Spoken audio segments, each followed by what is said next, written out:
ચેનલમાં તમારું સ્વાગત છે। આજે આપણે બનાવીશું નોર્થ ઇન્ડિયાની એક એવી ચાટ કે જે ખાવામાં તો ટેસ્ટી છે જ પણ બનાવી પણ એટલી જ સહેલી છે। એ છે છોલે ટિક્કી ચાટ। આ છોલે ટિક્કી ચાટ છે એમાં બે પ્રકારની ચટણી, એકદમ ક્રિસ્પી ટિક્કી અને છોલે બનતા હોય છે અને આ છોલે પણ લસણ ડુંગળી વગરના બનતા હોય છે। તો એકદમ ઇઝીલી બની જતી આ છોલે ટિક્કી ચાટની રેસીપી શરૂ કરી અને રેસીપી પસંદ આવે તો વિડીયોને લાઇક અને ચેનલને સબસ્ક્રાઈબ કરવાનું ના ભૂલતા। તો સૌપ્રથમ અહીં મેં છોલે છે અડધો કપ જેટલા એને ગરમ પાણીમાં 5 થી 6 કલાક માટે પલાળી રાખ્યા હતા।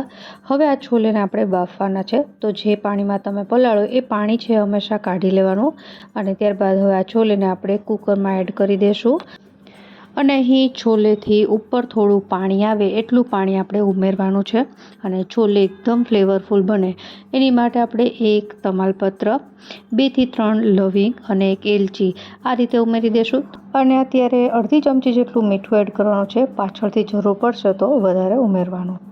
કુકરનું ઢાંકણ બંધ કરી અને મીડિયમ ગેસની ફ્લેમ પર 5 થી 6 વિસલ સુધી છોલેને કૂક કરવાના છે। જ્યાં સુધી છોલે કૂક થાય છે ત્યાં સુધીમાં આપણે ટિક્કી બનાવીએ। તો ટિક્કી માટે મેં અહીં 500 ગ્રામ જેટલા બટેટા લીધા છે। આ બટેટા છે જો ઓછા સ્ટાર્ચવાળા હોય તો ટિક્કી એકદમ ક્રિસ્પી બને છે, પણ જો તમને ન મળે તો તમે બટેટા છે એ કોઈ પણ લઈ શકો। મેં અહીં બટેટા બાફી લીધા છે ને એકદમ કઠણ બાફવાના, એકદમ ઓવર બોઇલ નથી કરવાના। હવે એક વાસણમાં આપણે અહીં આ બટેટાને ખમણી લેવાના છે। ખમણીને એડ કરશું તો ટિક્કી છે એનું ટેક્સચર સરસ આવે છે। હાથેથી કે મેશરની મદદથી મેશ નથી કરવાના કારણ કે એમાં ક્યારેક બટેટા આખા ભાંગા રહી જતા હોય છે। તો આ રીતે મેં બધા જ બટેટા ખમણી લીધા છે। હવે સૌપ્રથમ આપણે આમાં ઉમેરીશું મીઠું। આ ટિક્કી બનાવવા માટે બીજી કોઈ મસાલા કરવાની જરૂર નથી, જસ્ટ એક મીઠું એડ કરવાનું છે અને હવે ઉમેરીશું આમાં કોર્નફ્લાવર। તો અહીં મેં અડધો કિલો બટેટા લીધા છે એની સામે હું 8 થી 9 ચમચી જેટલો કોર્નફ્લાવર ઉમેરીશ। છે રેગ્યુલર ઘરમાં ચમચી હોય એ જ રીતે ટેબલ સ્પૂન અથવા તો કપના માપમાં કહીએ તો કપ છે અડધો કપ જેવો થતો હોય છે। હવે કોર્નફ્લાવર ઉમેર્યા બાદ આ રીતે તમે જુઓ તો સારી રીતે પહેલાં તો હાથેથી મિક્સ કરવાનું છે અને ત્યારબાદ તમે જોઈ શકો છો કે આ રીતે લોટ જેવું બંધાઈ ગયું છે। તો બસ આપણો ટિક્કી માટેનો લોટ બંધાઈ ગયો છે। ઘણા લોકો આમાં બીજા ફ્લેવર ઉમેરતા હોય છે પણ જરૂર નથી। છોલે આપણે પાછળથી બનાવશું એ ખૂબ જ ફ્લેવરફુલ હોય છે એટલા માટે આ ટિક્કી પ્લેન જ રાખવાની। હવે હાથમાં તેલ લગાવી અને આને ટિક્કીનો શેપ આપી દઈએ। જ્યારે પણ તમે છોલે ટિક્કી બનાવો ત્યારે ટિક્કી હંમેશા પહેલાં બનાવવાની કારણ કે ટિક્કીને એકદમ ધીમા ગેસે બનાવવાની હોય છે એટલા માટે બધી જ વસ્તુ બની જાય ત્યાં સુધીમાં ટિક્કી આપણી ક્રિસ્પી થઈ જતી હોય છે।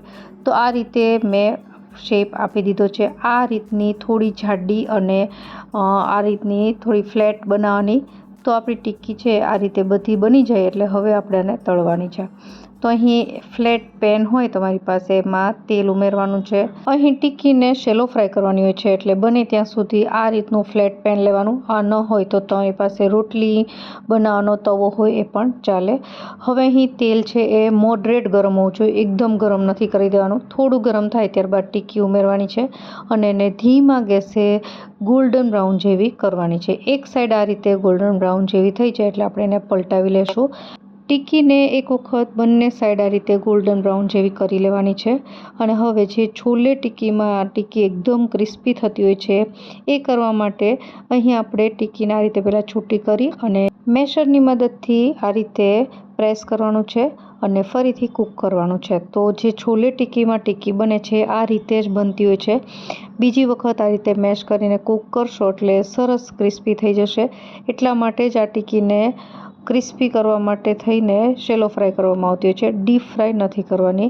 તો આ અત્યારે મારે રેસીપી શૂટ કરવી હતી એટલા માટે મેં તમને આ સ્ટેપ ડિટેલમાં બતાવ્યું। તમે ઘરે બનાવતા હોય ત્યારે તમે આ રીતે સાઈડમાં ટિક્કી બનાવતા જાઓ અને સાઈડમાં ચટણી અને છોલે બનાવતા જાઓ તો તમારો ટાઈમ પણ સેવ થઈ જાય। તો આપણી આ રીતની બધી જ ટિક્કી તૈયાર થઈ ગઈ છે। તમે જોઈ શકો છો અવાજ એકદમ ક્રિસ્પી બની છે। એક ટિક્કી હું તમને તોડીને બતાવું તો એનો અવાજ સાંભળીને તમને ખબર પડી જશે કે એકદમ ક્રન્ચી બની છે। હવે બનાવીએ આપણે ચટણી। તો અહીં ગળી ચટણી બનાવવા માટે 1/4 કપ જેટલો આમચૂર પાવડર લીધો છે અને એને ધીમે ધીમે પાણી એડ કરીને સારી રીતે મિક્સ કરી લેશું। અહીં છોલે ટિક્કીમાં જે ચટણી પીરસાતી હોય છે જે ઉપરથી એ આ રીતે આમચૂર અને ગોળવાળી હોય છે, ખજૂર આંબલીની નથી હોતી.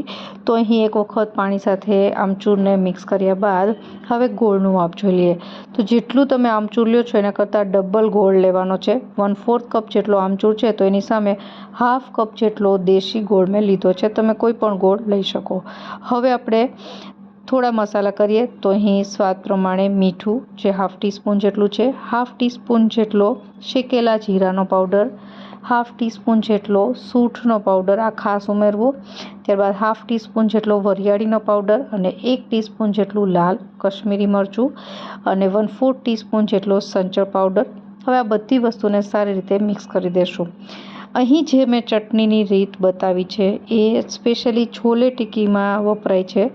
તમે આ ચટણી બનાવીને સ્ટોર કરીને રાખો તો તમે કોઈ બીજી વસ્તુ સાથે પણ સર્વ કરી શકો, કોઈ પણ ચાટમાં કે કોઈ પણ પકોડા, સમોસા કે ભજીયા સાથે. સારી રીતે મિક્સ કરી લીધું છે. વધારાનું પાણી છે મેં ઉમેર્યું છે, ટોટલ 1 કપ પાણી ઉમેર્યું છે.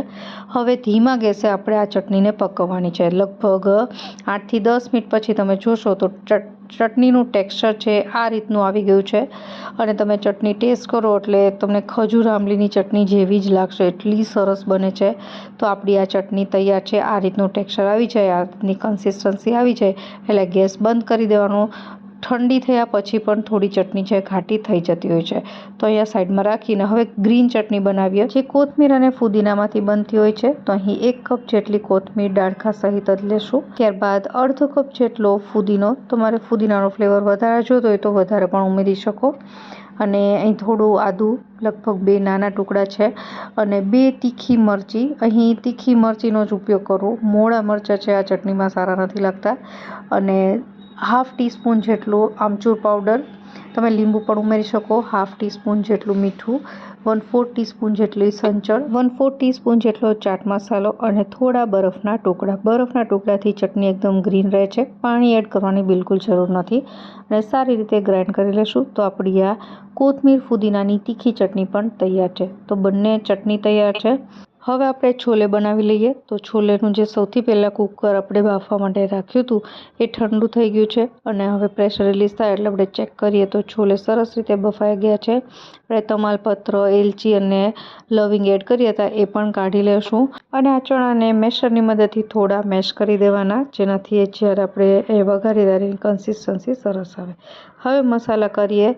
તો અહીં 1 ટીસ્પૂન જેટલું લાલ કશ્મીરી મરચું, 1 ટીસ્પૂન જેટલો ધાણાનો પાવડર, હાફ ટીસ્પૂન જેટલો ગરમ મસાલો, હાફ ટીસ્પૂન જેટલું મીઠું. મીઠું આપણે ઓલરેડી એડ કર્યું હતું એટલે જોઈને એડ કરવાનું. 1/4 ટીસ્પૂન જેટલો સંચળ પાવડર, 1 ટીસ્પૂન જેટલો આમચૂર પાવડર. આમચૂરની જગ્યાએ આંબલી અથવા લીંબુ પણ ઉમેરી શકાય.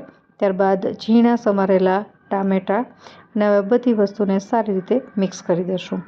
અહીં તીખું મરચું જે લાલ મરચું આવે છે એ પણ ઉમેરી શકાય, પણ હું વઘાર કરતી વખતે ગ્રીન તીખી મરચી ઉમેરીશ એટલે નથી ઉમેર્યું. હવે અહીં વઘાર કરવા માટે 1 ટેબલસ્પૂન જેટલું તેલ ગરમ કરી હાફ ટીસ્પૂન જેટલું જીરું ઉમેરવાનું છે. જીરું કકડે એટલે 1/4 ટીસ્પૂન જેટલી હિંગ અને અહીં મેં 2 તીખી મરચી અને 1 આદુનો ટુકડો એને આ રીતે ખાંડીને તૈયાર કરી લીધું છે એ ઉમેર્યું છે. અહીં વઘારમાં આ રીતે તીખી આદુ અને મરચાંની પેસ્ટ ઉમેરવાથી છોલેનો સ્વાદ ખૂબ જ સરસ આવે છે. હવે જે આપણે છોલે તૈયાર કરી રાખ્યા છે એ ઉમેરી દઈશું બધા અને ત્યારબાદ સારી રીતે મિક્સ કરી અને બીજા કોઈ મસાલા નથી કરવાના. જસ્ટ થોડું પાણી ઉમેરી અને છોલેને મીડિયમ ગેસની ફ્લેમ પર 10 મિનિટ માટે કૂક કરવાના છે, જેનાથી એની કન્સિસ્ટન્સી થોડી થીક થઈ જાય, જેવી આપણે છોલે ટિક્કી ચાટ માટે જોઈએ છીએ. તો 10 મિનિટ પછી તમે જોઈ શકો છો કે આ રીતની કન્સિસ્ટન્સી જે આવી ગઈ છે. હવે આ સ્ટેજ ઉપર છોલે ટિક્કી ચાટમાં કસૂરી મેથી ઘણા લોકો ઉમેરતા હોય છે. તો જો તમને ગમતી હોય ને આનો ટેસ્ટ ગમતો હોય તો આમાં ઉમેરી શકાય. પણ જ્યારે છોલે ટિક્કી ચાટ મારા ઘરમાં બને ત્યારે હું નથી ઉમેરતી, કારણ કે એનાથી થોડું એ સબ્જી જેવો ટેસ્ટ આપે છે કસૂરી મેથી, એટલા માટે મેં નથી ઉમેરી. તમે ઈચ્છો તો આમાં ઉમેરી શકો. તો આપણા છોલે રેડી છે, ટિક્કી પણ રેડી છે અને બંને ચટણી પણ. તો જ્યારે તમે છોલે ટિક્કી જે સર્વ કરો ત્યારે પ્લેટમાં સૌથી પહેલાં છોલે, તેના ઉપર ટિક્કી, ત્યારબાદ ફરીથી થોડા છોલે અને ઉપરથી બંને ચટણી અને ઉપરથી થોડી ડુંગળી અને સેવ છે ઉમેરાતા હોય છે. જો તમે લસણ ડુંગળી ન ખાતા હોય તો સ્કીપ કરી શકો છો.